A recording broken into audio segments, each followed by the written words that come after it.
तो क्या हाल चाल भाई। एक सप्ताह से लेक्चर्स नहीं आ रहे थे, कुछ प्रॉब्लम था।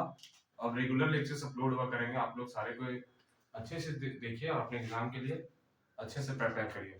तो अपन लोग ह्यूमन हेल्थ एंड डिजीज का सेकंड पार्ट पढ़ने वाले हैं। क्या पढ़ने वाले हैं? ह्यूमन हेल्थ एंड डिजीज का सेकंड पार्ट पढ़ने वाले हैं।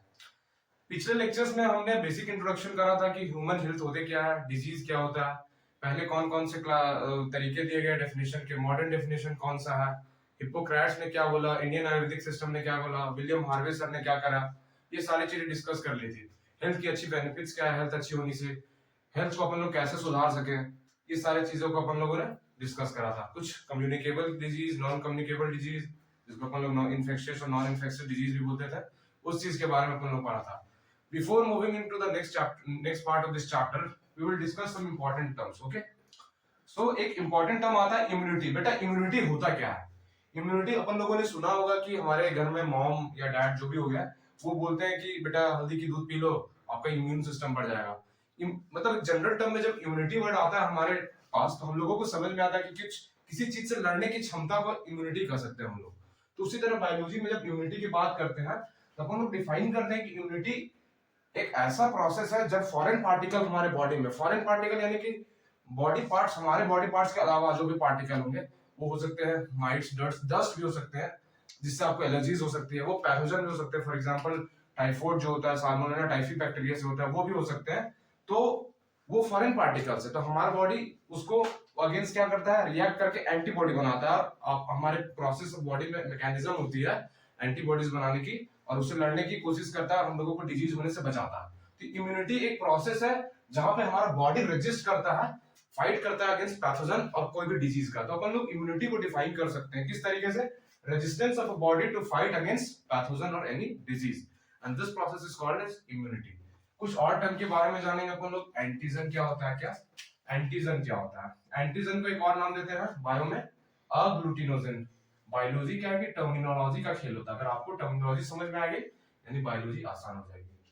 अपन लोग बायो को क्या है कि समझ के अच्छे तरीके से उसके बाद याद करेंगे। ओके, तो एंटीजन होता क्या है? एंटीजन क्या होता है कि कोई भी पैथोजन, मान के चलो फॉरेन पार्टिकल है, कोई भी पैथोजन है हमारे बॉडी में आके अटैक किया तो उसके सरफेस पे कोई स्ट्रक्चर प्रेजेंट होता है, वो प्रोटीनेशियस स्ट्रक्चर होता है। उस प्रोटीनेशियस स्ट्रक्चर को क्या बोलते हैं? एंटीजन। क्या बोलते हैं अपन? एंटीजन बोलते हैं। यानी कि proteins present on the surface of pathogen, या फिर एक और तरीका से अपन डिफाइन कर सकते हैं एंटीजन वो सब्सटेंस है बॉडी के बाहर फॉरेन पार्टिकल का जो स्टिमुलेट करता है किसका प्रोडक्शन जी? एंटीबॉडीज का प्रोडक्शन।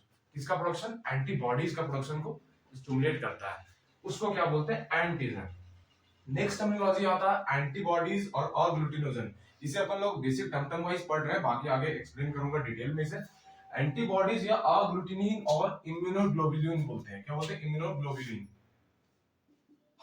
इसे अपन आईजी से रिप्रेजेंट करते हैं इम्यूनोग्लोबुलिन को। बायो में जनरली आईजी की टर्म ही यूज करेंगे, आगे बताऊंगा कि ये भी, इनके भी बहुत सारे टाइप्स होते हैं जिसे अपन लोग शॉर्ट ट्रिक्स में गांधे के फॉर्म में याद रखते हैं, आईजीजी, आईजीए, आईजीएम, आईजीडी और आईजीई। तो एंटीबॉडीज होता क्या है बेटा? ये ग्लाइकोप्रोटीन्स है। क्या है? ग्लाइकोप्रोटीन्स है। ग्लाइकोप्रोटीन्स क्या होता है सर? ये ग्लूकोज प्लस प्रोटीन से मिलकर बने होते हैं। किससे?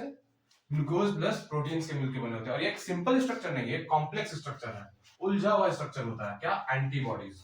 और ये एंटीबॉडीज को कौन प्रोड्यूस करता है अपने बॉडी में? बी लिम्फोसाइट प्रोड्यूस करता है। और फर्दर इसको क्या करता है? टी लिम्फोसाइट हेल्प करता है। बी लिम्फोसाइट का कहने का मतलब यहाँ पे क्या है? बी से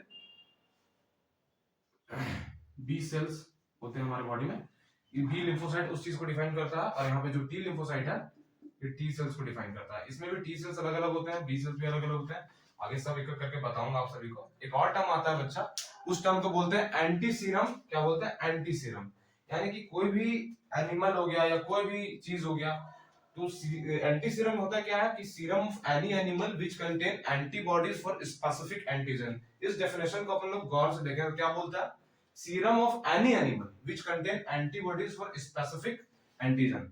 एंटी सीरम होता क्या है? जब हम लोगों की बॉडी में, मान के चलो फॉर एग्जांपल कोरोना वायरस को ही ले लेते हैं, रिसेंट में जो दो ढाई साल पहले हुआ कोविड-19 के वैक्सीन के टाइम, अपन लोगों ने सुना होगा कि सीरम लगवा लो, सीरम लगवा लो, वैक्सीन लगवा लो। उसमें है क्या था?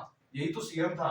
तो अपन लोग क्या करते हैं कि सीरम जब भी बनाते हैं तो क्या करते हैं कि वो जो भी पैथोजन अपन लोग को डिजीज कर रहा है उसके एंटीजेनिक पार्ट को जनरली आजकल तो बायोटेक्नोलॉजी का दौर है, रिकॉम्बिनेंट डीएनए टेक्नोलॉजी से हर एक चीज बनाया जाता है, तो उस एंटीजेनिक पार्ट को ले लेते हैं। एंटीजेनिक पार्ट से अपन लोग क्या करते हैं, उस प्रोसेस के होस्ट के मैकेनिज्म में उसका एंटीबॉडीज को तैयार करते हैं, उसके बाद उससे अपन लोग इंजेक्ट करके निकाल लेते हैं, बायोटेक में पढ़ाया जाएगा ये सब, और उसके बाद अपन लोग इसको रेडीमेड फॉर्म में मार्केट में बेचते हैं। तो होता क्या है, एंटी सीरम यानी कि serum of any animal which contain antibodies for specific antigen. तो यहाँ बेसिक से चीज समझ में आ गया कि इम्यूनिटी क्या होता है, अपना बॉडी जो रेजिस्ट करे पैथोजन के अगेंस्ट, फॉरेन पार्टिकल के अगेंस्ट डिजीज करने से बचाए, उस प्रोसेस को इम्यूनिटी बोलते हैं। एंटीजन होता क्या है, उसका एक और नाम है अग्लूटिनोजन। एंटीबॉडीज क्या होता है, अग्लूटिनिन और इम्यूनोग्लोबुलिन भी बोलते हैं अपन लोग। एंटी सीरम क्या होता है, और नेक्स्ट पार्ट अपन लोग क्या पढ़ेंगे बच्चे, नेक्स्ट पार्ट अपन लोग थोड़ा सा टर्मिनोलॉजी है, अपन लोग यहाँ पे थोड़ा स्पीड में चलेंगे, बाकी अपन लोग नॉर्मल स्पीड से चलेंगे क्योंकि ये ज्यादा टाइम टेकिंग है नहीं, इस वजह से मैं पढ़ा रहा हूँ। ब्लड होता क्या है, ये सर्कुलेटरी सिस्टम में पढ़ाया जाएगा ब्लड क्या होता है। लेकिन ब्लड में क्या है कि अपन लोग दो पार्ट होते हैं, क्या पार्ट होते हैं, एक सर सॉलिड पार्ट होता है और एक कौन सा पार्ट होता है बेटा, लिक्विड पार्ट होता है। तो सॉलिड पार्ट अप्रॉक्स 45% कंस्टिट्यूट करता है टोटल ब्लड का, कितना करता है, approx 45%, and liquid part constitute about 55%। और लिक्विड पार्ट में क्या होता है, सिर्फ प्लाज्मा, क्या होता है, प्लाज्मा होता है ना। और सीरम सीरम जो अपन लोग बोलते रहते हैं कि उसमें सीरम है, मान लो कोविड की वैक्सीन लगाई तो उसमें किसके अगेंस्ट था, कोविड-19 वायरस जो कॉज कर रहा था अपन लोग को, उसके अगेंस्ट सीरम बना हुआ था। तो सीरम क्या होता है कि प्लाज्मा माइनस क्लोटिंग फैक्टर, क्या होता है, plasma minus clotting factor. Clotting factor कौन कौन से होते हैं, जैसे फिब्रिनोजन हो गया, कौन से हो गए केमिकल्स, फिब्रिनोजन। तो प्लाज्मा में से जब अपन लोग क्लॉटिंग फैक्टर को हटा देते हैं तो क्या बन जाता है, किसी चीज का सीरम बन जाता है, क्या बन जाता है, सीरम बन जाता है। और कुछ कुछ और भी सीरम का जो प्रिपरेशन हुआ था, जैसे कि सीरम के एग्जांपल्स है एडीएस, एंटी डिप्थेरियल सीरम। ये एक ऐसा सीरम है जो अपन लोग को डिप्थेरिया होने से बचाता है। डिप्थेरिया आगे पढ़ाया जाएगा कि कॉर्निबैक्टीरियम डिप्थेरिया से होता है। उसमें क्या हो जाता है कि अपन लोग की गले वाली जो पार्ट है वहां पे दर्द बना हुआ रहता है, पेन बना हुआ रहता है, ठीक है, सोरनेस बना हुआ रहता है। अगर अच्छे वर्ड से अपन डिफाइन करें तो क्या होता है, सोरनेस बना हुआ रहता है। तो एडीएस जो है, यही सीरम, यही टेक्नोलॉजी की मदद से एडीएस का, डिप्थेरिया का सीरम बनाया गया। और एक और होता है एंटी टेटनस सीरम। अपन लोगों ने गांव में या फिर कहीं भी शहर के जहां के भी बिलोंग करते हैं अपन लोगों ने जरूर ये सुना होगा कि टेटनस का इंजेक्शन लगा लेते हैं अपन। अपन लोगों को अगर कभी भी चोट लग जाए किसी भी चीज से, जैसे लोहा वगैरह की चीज हो जाए, आयरन रॉड्स हो जाए, कोई खेत में काम कर रहा है कोई मजदूर, तो वो फटाक से क्या करता है, या कांटा लग जाए तो जाके टेटनस का सुई लगवा के आता है। पहले तो बहुत ज्यादा लगाया जाता है, तब शायद हाल फिलहाल में 2-3 ही लगाया जाता है, एग्जैक्ट मेरे को याद भी नहीं है। तो उसको बोलते हैं एंटी टेटनस सीरम। क्या है उसमें, क्या होता है, एंटी टेटनस सीरम होता है, यानी कि टेटनस डिजीज के अगेंस्ट क्या एक सीरम तैयार किया हुआ रहता है, उसी को प्री फॉर्म तरीके से अपन लोग के बॉडी में इंजेक्ट कर दिया जाता है, और वही उसको बाद जाके क्या करता है, एंटीजन एंटीबॉडी रिएक्शन करता है, और जो पैथोजन होने का, जो डिजीज होने का चांस होता है उस चीज को क्या कर देता है, डिस्ट्रॉय कर देता है ना।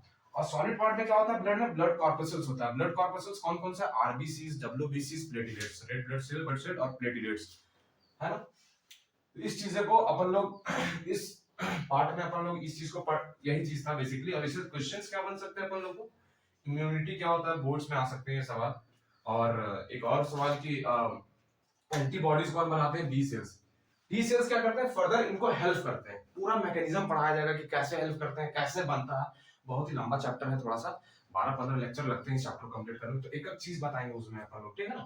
तो ये ब्लड में कौन से पार्ट होते हैं, ब्लड कॉर्पस्कल्स वगैरह। सीरम क्या होता है, सीरम कैसे बन सकता है, कौन कौन से सीरम पहले बनाया गया, एडीएस और एटीएस, इस चीज के बारे में पढ़ेंगे, ठीक है। नेक्स्ट पार्ट चलते हैं।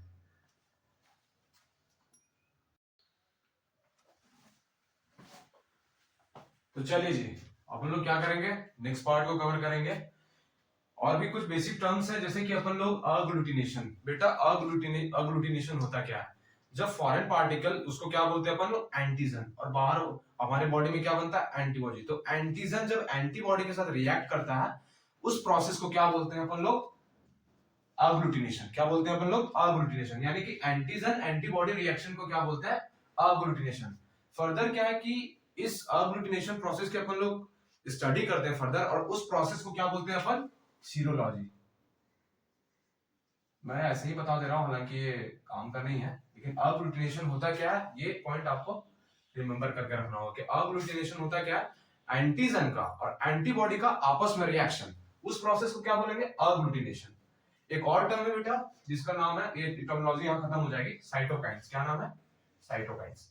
साइटोकाइंस क्या होते हैं, एक ग्लाइकोप्रोटीन्स होते हैं, ये कॉम्प्लेक्स नहीं, ये सिंपल ग्लाइकोप्रोटीन्स। साइटोकाइंस क्या है, एक सिंपल ग्लाइकोप्रोटीन्स होते हैं। वो इनका फंक्शन क्या होता है, ये केमिकल मैसेंजर की तरह काम करते हैं, यानी कि एक जगह से लेकर के दूसरे जगह इंफॉर्मेशन पहुंचाना, उस बेसिस पे काम करते हैं। केमिकल मैसेंजर की तरह एक्ट करके ये उस इंफॉर्मेशन को पहुंचाते हैं, तो साइटोकाइंस उसे बोलते हैं। साइटोकाइंस का अगर एग्जांपल की बात करेंगे तो दो एग्जांपल अपन लोग को पढ़ना है।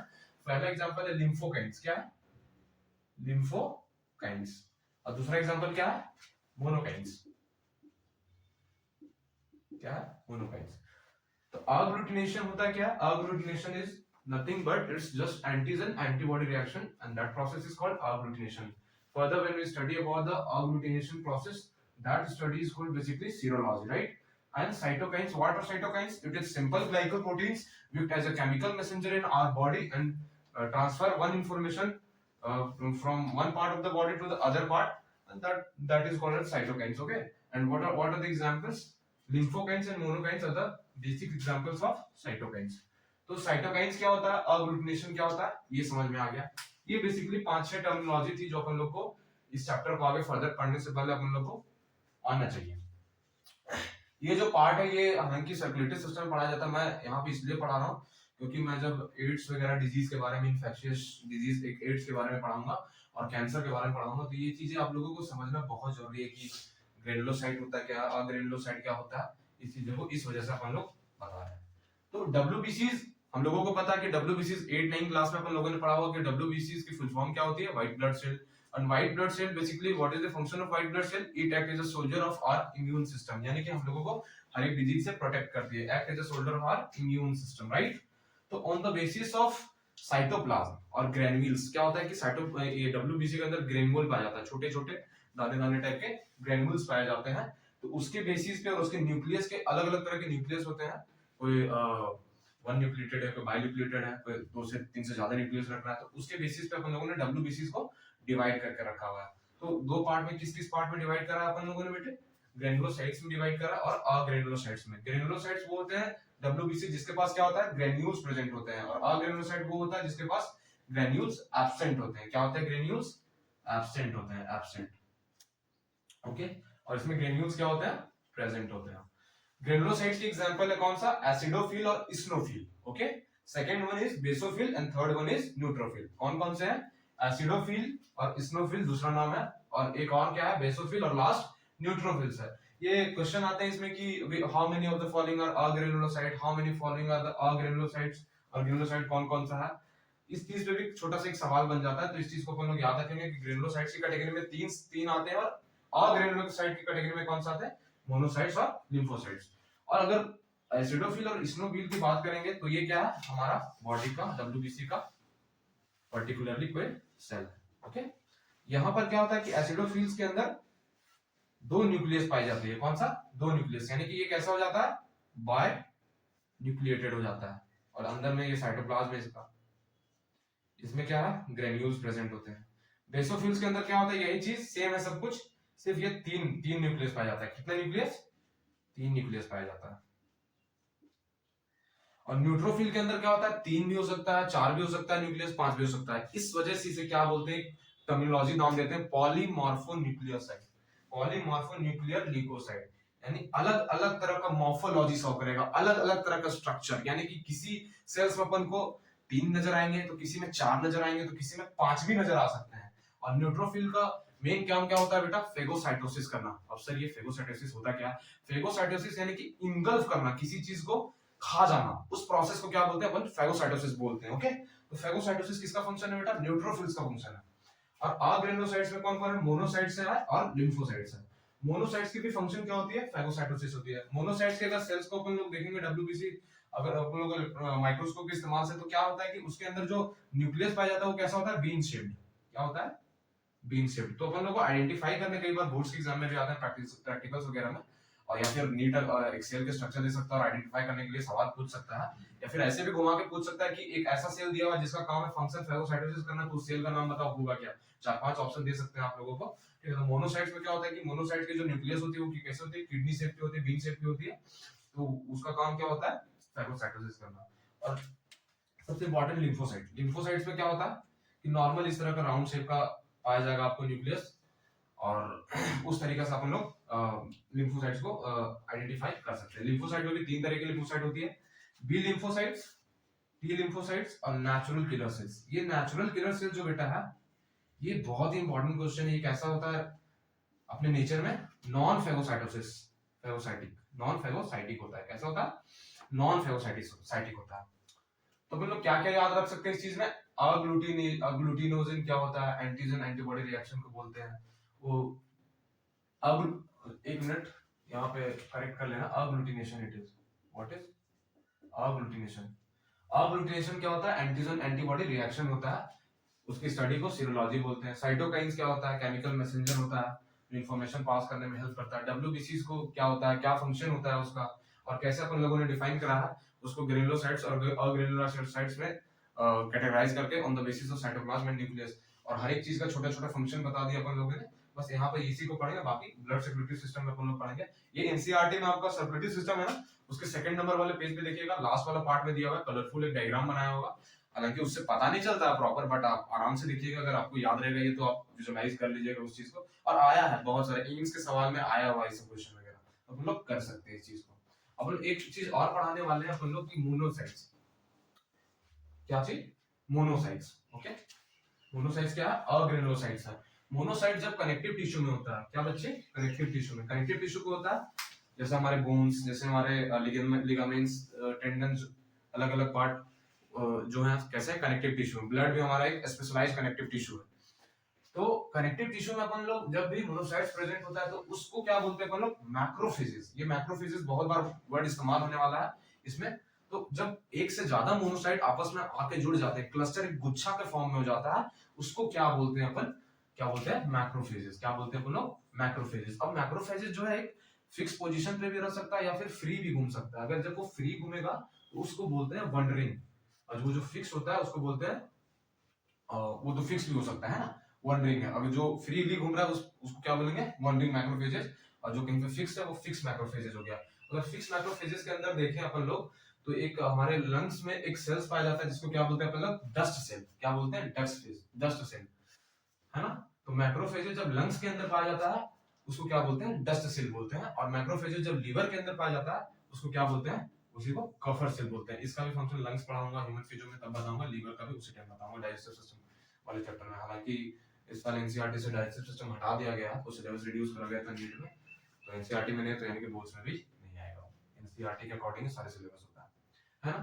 तो ये टर्मिनोलॉजी क्लियर है। अग्लूटिनेशन होता है क्या, एंटीजन एंटीबॉडी रिएक्शन को बोलते हैं। साइटोकाइन्स क्या होता है, डब्ल्यूबीसीज क्या होता है, ग्रेनुलोसाइट क्या है, अग्रेनुलोसाइट क्या है, उसके कैटेगरीज कैसे अपन लोग आइडेंटिफाई कर सकते हैं, मोनोसाइट्स क्या होता है, मैक्रोफेजेस क्या है, मैक्रोफेजेस वंडरिंग और फिक्स कैसे हो सकते हैं।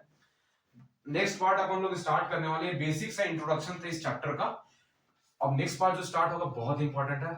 एक दो सवाल तो पक्का है, एक सवाल मिनिमम पक्का है कि पक्का नीट में भी आएगा ही आएगा, और बोर्ड्स में क्या बोलते हैं, क्लासिफाई करने के लिए आता है इन्नेट इम्यूनिटी और एक्वायर्ड इम्यूनिटी के बीच में। ओके, तो अपन लोग इम्यूनिटी को पढ़ेंगे, है ना। इम्यूनिटी का तो मैंने बेसिक सा डेफिनेशन आप लोगों को बताया था कि resistance of a body to fight against pathogen, right, that process is called immunity. Okay, तो इम्यूनिटी क्या होता है कि दो तरह से होता है, एक होता है इनेट इम्यूनिटी और एक होता है एक्वायर्ड इम्यूनिटी। क्या होता है, एक्वायर्ड इम्यूनिटी। इनेट इम्यूनिटी जो होता है हम लोगों को बर्थ से होता है, जैसे कि ये हमारे पेरेंट्स से होता है। फॉर एग्जांपल जब अपन लोग इन्फेंट स्टेज में फीटल लाइफ में होते हैं, और जब न्यू बॉर्न बेबी को क्या बोलते हैं अपन लोग, बायो में इन्फेंट बोलते हैं, राइट। तो क्या होता है कि हमारे मदर से एक एंटीबॉडी आता है जिसका नाम है आईजीजी एंटीबॉडी, प्लेसेंटा के थ्रू अम्बिलिकल कॉर्ड से होते करते वो फीटस में आ जाता है, आईजीजी एंटीबॉडी बोलते हैं। वो कहां से आता है, मदर से आता है, तो वो फ्रॉम बर्थ है, तो उसको क्या बोलते हैं अपन लोग, इनेट इम्यूनिटी। और एक्वायर्ड इम्यूनिटी नाम से ही वर्ड से समझ में आ रहा है, एक्वायर्ड यानी कि लाइफ टाइम के दौरान यहाँ पे एक्वायर्ड करा गया हुआ है ना बेटा। तो एक्वायर्ड इम्यूनिटी क्या होता है, आफ्टर बर्थ होता है। अगर इनेट इम्यूनिटी की कुछ बेसिक से प्रॉपर्टीज की बात करें अपन लोग तो कैसा होता है, ये नॉन स्पेसिफिक नेचर का होता है। कैसा होता है, नॉन स्पेसिफिक नेचर का होता है। इधर बोर्ड तरफ ध्यान दीजिएगा सबको, नॉन स्पेसिफिक नेचर का होता है। मेमोरी यहाँ पे क्या होता है, एब्सेंट होता है। इनेट इम्यूनिटी का मेमोरी एब्सेंट होता है। जब उसने खुद का फॉर्मेशन नहीं करा है उस इम्यूनिटी को, वो आपको बना बनाया मिला है, पेरेंट्स के थ्रू आया हुआ है, तो उसमें मेमोरी कहां से प्रेजेंट होगा? मेमोरी किस चीज का प्रेजेंट होता है? जब आप उससे इनकाउंटर करे हो। अगर डेली टू डेली लाइफ में भी अपन देखेंगे, अगर किसी से लड़ाई हो जाए तो मेमोरी प्रेजेंट होती है। और अगर आपको बना बनाया चीज कुछ मिल रहा है तो मेमोरी अपन भूल जाते हैं। तो आपको ऐसे ही हेल्प कर दिया तो कई बार हम भूल भी जाते हैं। तो उसी तरह का केस यहाँ पर भी कुछ देखने को मिलता है हम लोगों को इनेट इम्यूनिटी और अक्वायर्ड इम्यूनिटी के केस में। इनेट इम्यूनिटी कैसा होता है? नॉन स्पेसिफिक नेचर का होता है, मेमोरी यहाँ पे एब्सेंट होती है। और अक्वायर्ड इम्यूनिटी कैसा? स्पेसिफिक नेचर का होता है, मेमोरी प्रेजेंट होती है। ठीक है, तो समझ में आ गया कि इनेट इम्यूनिटी का क्या? इनेट इम्यूनिटी फ्रॉम बर्थ होती है, अक्वायर्ड आफ्टर बर्थ होती है। Innate immunity non specific nature की होती है, यानी कि इनेट इम्यूनिटी के अगेंस्ट जो भी इम्यूनिटी बनाएगा और जो भी पैथोजन के तरफ लड़ेगा वो एक तरीके से ही लड़ेगा। अलग अलग भी पैथोजन आ जाए तो जो इनेट इम्यूनिटी से काम होगा उसके लिए अलग अलग मैकेनिज्म नहीं है, सेम प्रोसेस से होगा। जबकि अक्वायर्ड में अलग अलग प्रोसेस के तरीके से लड़ता है, अलग अलग मैकेनिज्म होता है। ठीक है ना, तो इसकी मेमोरी प्रेजेंट होती है। क्या होती है? मेमोरी प्रेजेंट होती है। और इसकी मेमोरी क्या होती है? एब्सेंट होती है। ओके जी, ठीक है, आगे बढ़ते हैं।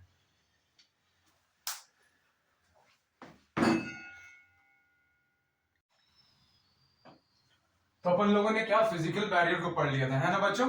अब अपन लोग नेक्स्ट बैरियर को पढ़ने वाले हैं जिसका नाम है फिजियोलॉजिकल बैरियर। क्या नाम है? Physiological barrier.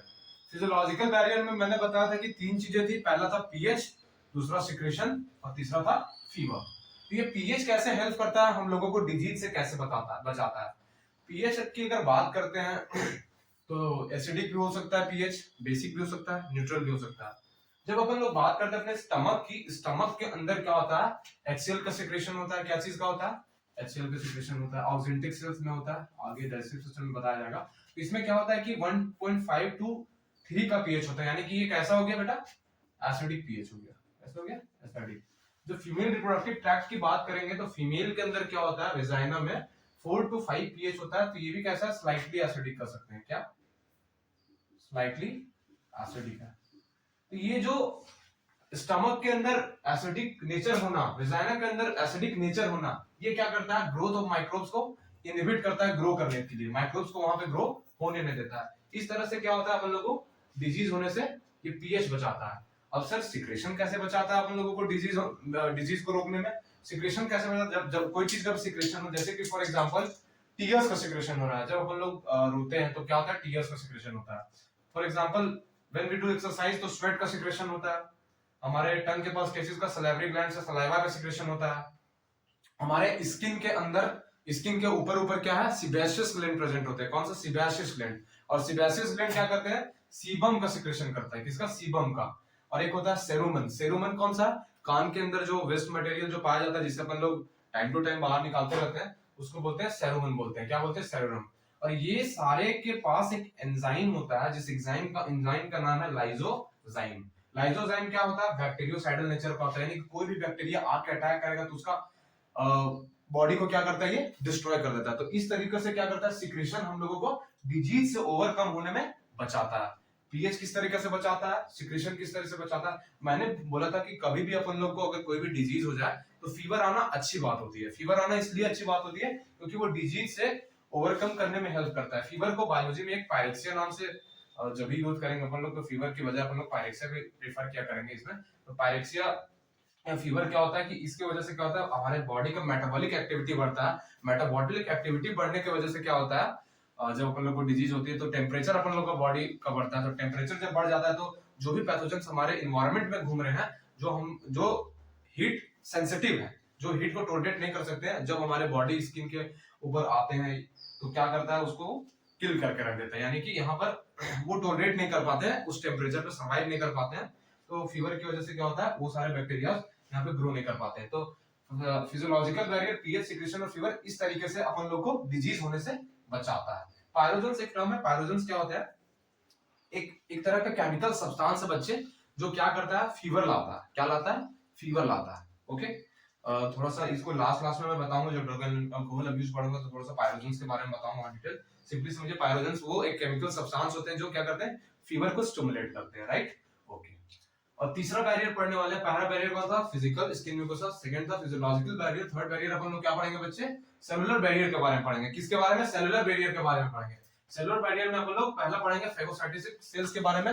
फेगोसाइटिक सेल्स कौन कौन से थे? मोनोसाइट्स थे, न्यूट्रोफिल्स थे और मैक्रोफेजेस थे। कौन कौन से?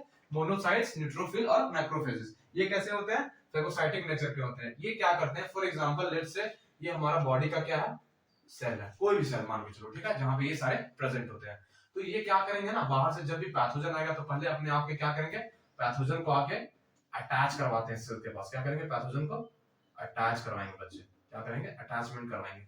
इस तरीके से करते हैं, ठीक है। उसके बाद क्या करेंगे? अटैच हो गया पैथोजन तो धीरे धीरे क्या करेंगे? स्लाइटली इसको इंजेस्ट कर देंगे। ये पैथोजन यहाँ पर आके इंजेस्ट हो जाएगा। क्या हो जाएगा? इंजेस्ट हो जाएगा, यानी सेल के अंदर आ जाएगा। अब पैथोजन आ गया सेल के अंदर, अब वो क्या होगा? इंट्रासेलुलर किलिंग करेंगे, यानी कि सेल के अंदर क्या करेंगे कि लाइसोजाइम, लाइसोसोम जो होता है, जिसको हम लोग सुसाइडल बैग भी बोलते हैं, सेल के अंदर पाया जाता है। हम लोग तो एनिमल्स में आते हैं, तो एनिमल्स के अंदर लाइसोजाइम एंजाइम भी पाया जाता है।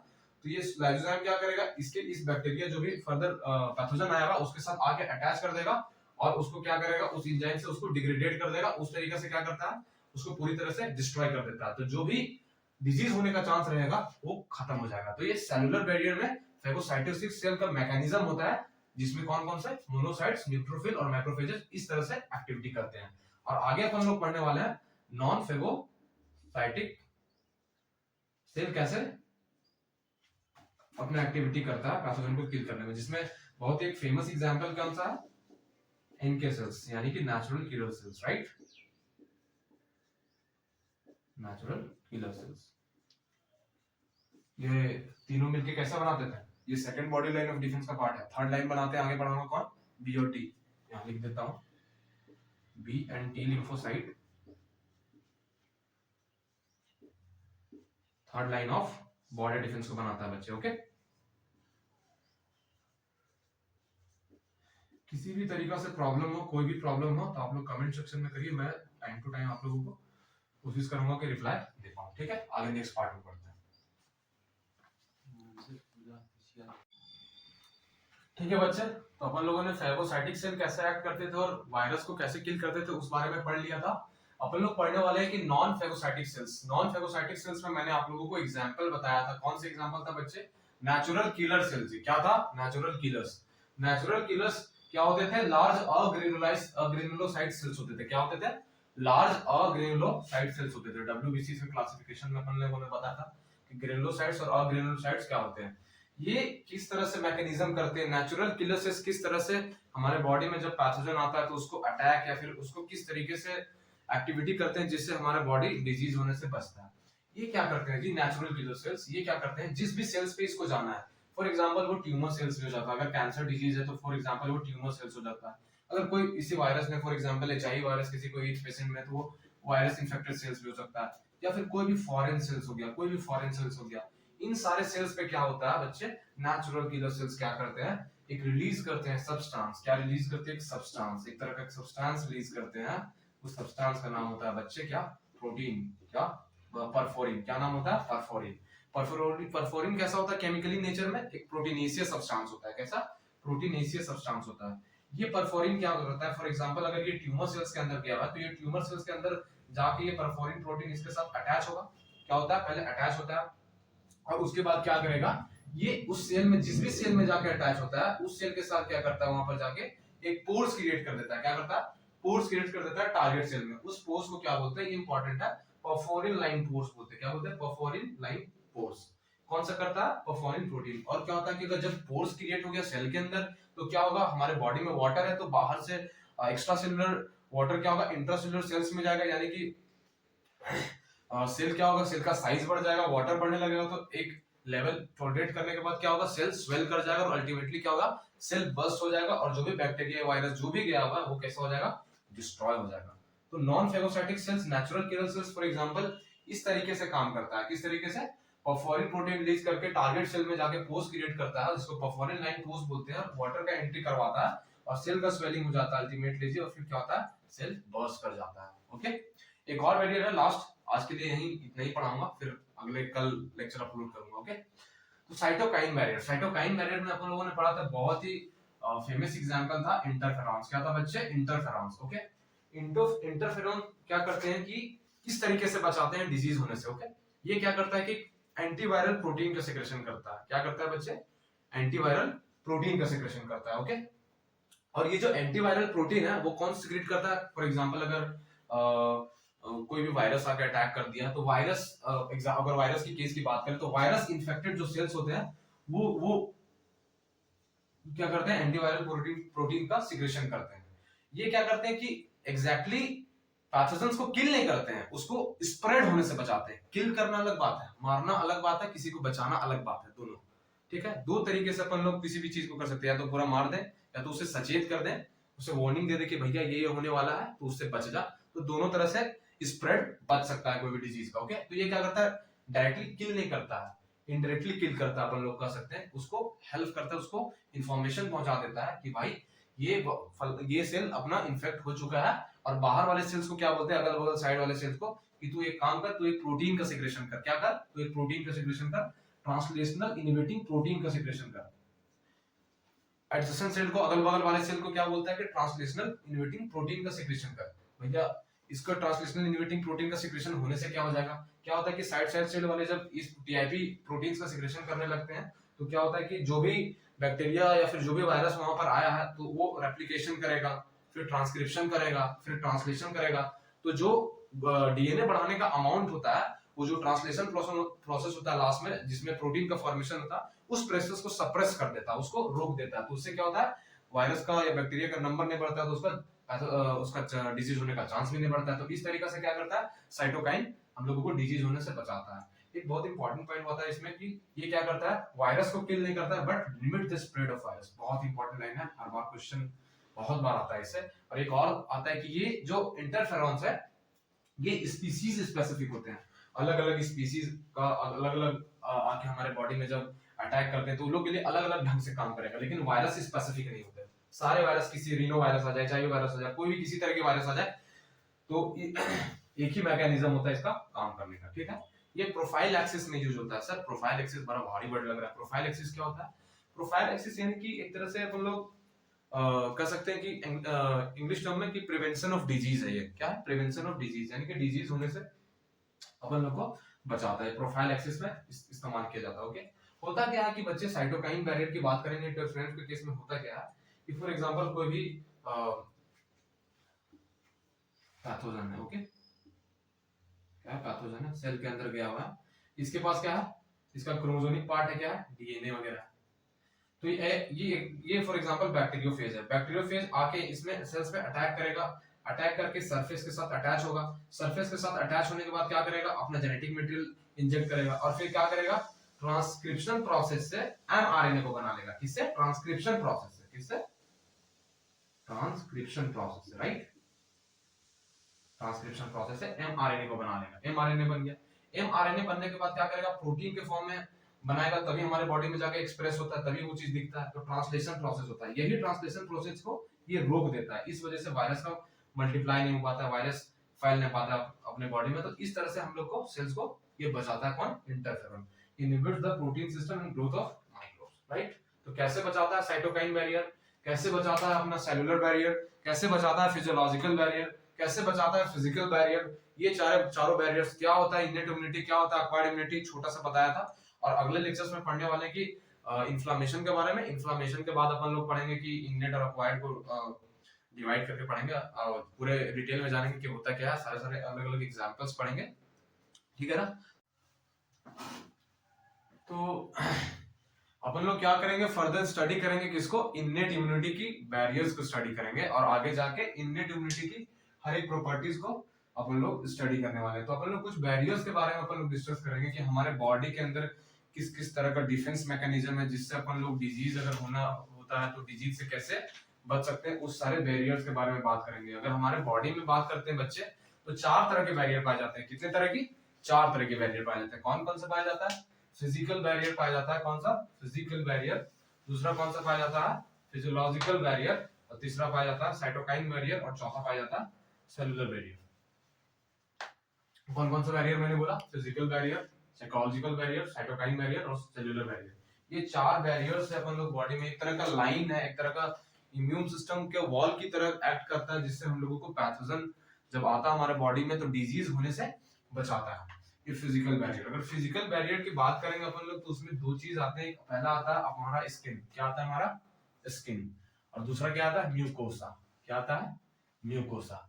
स्किन तो आप सभी को समझ में आता है, बट म्यूकोसा क्या होता है, एक सब्सटेंस होता है, जैसे कि अपन लोग के नोज में पाया जाता है, एक सब्सटेंस होता है जो अपन लोग को क्या करता है कि हार्मफुल चीजों से बचाता है। फॉर एग्जाम्पल हमारे बॉडी में कई ओपनिंग्स होते हैं, फॉर एग्जाम्पल उनमें से एक नोज है हमारा। तो इस डे टू डे लाइफ में क्या होता है कि नोज के थ्रू बहुत सारे बैक्टीरियाज वगैरह हमारे जो एयर में पाए जा रहे हैं, हमारे माइक्रो बैक्टीरियाज जितने भी हैं सब हमारे बॉडी के अंदर जाते हैं। तो वो क्या करता है कि उसके साथ मिल करके जो म्यूकोसा उसको ट्रैप कर लेता है।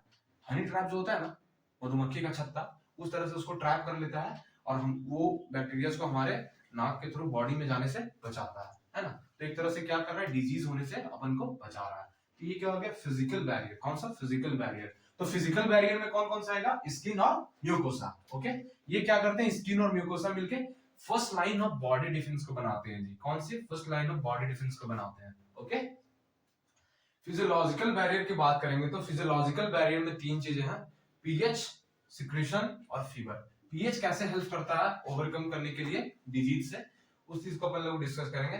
क्या चीज का सिक्रीशन होता है, वो कैसे अपन लोगों को हेल्प करता है, उस चीज को भी डिस्कस करेंगे। और फीवर कैसे हेल्प करता है डिजीज को ओवरकम। ये सुनने में बड़ा अटपटा लगता है, बट फीवर होना अच्छी बात है, क्योंकि जब तक फीवर नहीं होगा तब तक डिजीज आपका खत्म नहीं होगा। अगर कोई भी पैथोजन आपके बॉडी में आया है बाहर से और आपको कुछ सिम्टम्स भी नजर आ रहे हैं, तो फीवर होना अच्छी बात होती है जनरली। ओके, और साइटोकाइन बैरियर्स में कौन सा है, इंटरफेरॉन, जो मैंने पढ़ा है कि केमिकल मैसेंजर की तरह काम करता है, एक तरह का ग्लाइकोप्रोटीन से एक जगह से लेकर के दूसरे जगह तक ये मैसेज पहुंचाने का काम करता है। कौन सा, साइटोकाइन बैरियर। और सेलुलर बैरियर्स में आते हैं आपके जितने भी सेल्स हैं, जैसे कि मोनोसाइट्स और न्यूट्रोफिल और मैक्रोफेजेस। ये कैसे हैं, सारे के सारे फैगोसाइटोसिस हैं। क्वेश्चन बन सकता है कि how many of the following are phagocytosis, सारे के नेचर्स पे सवाल आ सकते हैं। तो सेलुलर बैरियर्स में आपका फेगोसाइटिक सेल्स हो गए, जैसे कि मोनोसाइट, न्यूट्रोफिल और मैक्रोफेजेस। और नॉन फेगोसाइटिस कौन सा, इंपॉर्टेंट बताया था मैंने, नेचुरल किलर सेल्स। ये तीनों फिजियोलॉजिकल बैरियर बेटा, साइटोकाइन बैरियर और सेलुलर बैरियर आपस में तीनों मिला के कैसा बनाते हैं, second line of body defence को बनाते हैं। किसको, second line of body defence को। फर्स्ट लाइन किसने बनाते हैं, स्किन और म्यूकोसा, और सेकंड फिजियोलॉजिकल साइटोकाइन और सेलुलर बैरियर मिलकर आपस में कैसे बनाते हैं, second line of body defence को बनाते हैं, राइट। तो इससे सवाल अपन को पूछते हैं, बहुत ही इंपॉर्टेंट पॉइंट है, हर बार क्वेश्चन आता है, बहुत बार रिपीट हो चुका है। इस चीज को अपन लोग बहुत अच्छे तरीके से पढ़ेंगे। और अपन लोग आगे क्या पढ़ने वाले, सारी चीजों को डिटेल में कवर करेंगे कि स्किन कैसे हेल्प करता है अपन को, म्यूकोसा कैसे हेल्प करता है, फिजियोलॉजिकल बैरियर में जो तीनों एग्जांपल्स उससे कैसे हेल्प करते हैं, इंटरफेरॉन्स कैसे हेल्प करते हैं, सेलुलर बैरियर कैसे हेल्प करते हैं, इस चीज को अपन लोग फर्दर डिस्कस करेंगे। तो लेट्स स्टार्ट। तो अगर स्किन की बात करेंगे तो बेटा हमारे स्किन की जो लेयर है, इस आउटर मोस्ट स्किन की लेयर कैसी होती है, डेड होती है। कैसी होती है, डेड। स्किन की आउटर मोस्ट लेयर को बायोलॉजी में अपन लोग बोलते हैं स्ट्रैटम कॉर्नियम जी। क्या बोलते हैं, stratum corneum. What is outermost layer of skin is called stratum corneum। और stratum corneum कैसा है नेचर में, एक डेड सेल है। अब डेड सेल के अंदर क्या है, माइक्रोब्स कभी ग्रो नहीं करता है। तो एक तरह से फिजिकल बैरियर की तरह से एक्ट करके ये स्किन अपन लोग को डिजीज होने से बचाता है।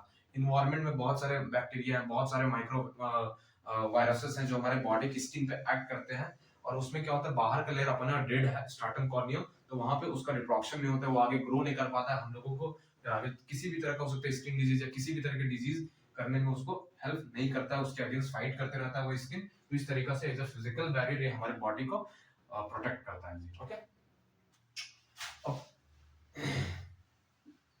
नेक्स्ट क्या पढ़े थे हम लोग, म्यूकोसा। ओके, म्यूकोसा कैसे हेल्प करता है अपन लोग को देखो। ओके, ये म्यूकोसा जो कहां कहां पाया जाता है, पहला पाया जाता है रेस्पिरेटरी ट्रैक्ट में। कहां, रेस्पिरेटरी ट्रैक्ट। रेस्पिरेटरी ट्रैक्ट यानी कि नोज वाले पार्ट और आगे वाले पार्ट में। ओके, गैस्ट्रोइंटेस्टाइनल ट्रैक्ट, जब हम लोग डाइजेस्टिव सिस्टम पढ़ेंगे तो जो जीआईटी वाले पार्ट में पढ़ेंगे, इंटेस्टाइन वाले पार्ट में, तो वहां पर भी म्यूकस पाया जाता है। और ये कहां पाया जाता है, यूरिनोजेनाइटल ट्रैक्ट।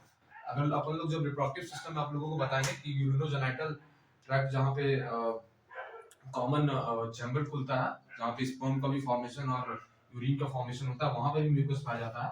तो वहां म्यूकोसा की लेयर पाई जाती है। उसमें क्या होता है, एक म्यूकस होता है और एक सीलिया होता है। म्यूकस का काम क्या होता है, ये माइक्रोब्स को पकड़ के रखता है, ट्रैप करता है। ओके, और सीलिया का करता है, प्रोपेल करता है। प्रोपेल का मतलब उसको पुश करता है, उसको आगे मूव फॉरवर्ड करने में हेल्प करता है, राइट। तो म्यूकोसा। और पीएच, पीएच क्या होता है स्किन की, जनरली अपन लोग देखेंगे तो 3 से 5 होता है, यानी कि एसिडिक। कैसी होगी बच्चे, एसिडिक पीएच होती है स्किन की, है ना। एसिडिक पीएच होने की वजह से स्किन क्या करता है, ग्रोथ ऑफ माइक्रोब को इनहिबिट करके रखता है, यानी कि माइक्रोब्स को यहाँ पे ग्रो होने नहीं देता है। ठीक है, तो अपन लोग कुछ कुछ क्वेश्चन इसमें अपन लोग बेसिस पे बना सकते हैं इस फ्रेम में कि क्या क्या तरह के सवाल पूछा जा सकता है। फिजिकल बैरियर कौन कौन से first line of body defence है, कौन second line of body defence है, इस चीज पे सवाल आ सकते हैं। स्किन कैसे हेल्प करता है, पीएच सिक्रेशन, फीवर आगे पढ़ाऊंगा कि किस तरीके से हेल्प करता है। तो इस सारे सवाल यहाँ पे बन सकते हैं। ओके।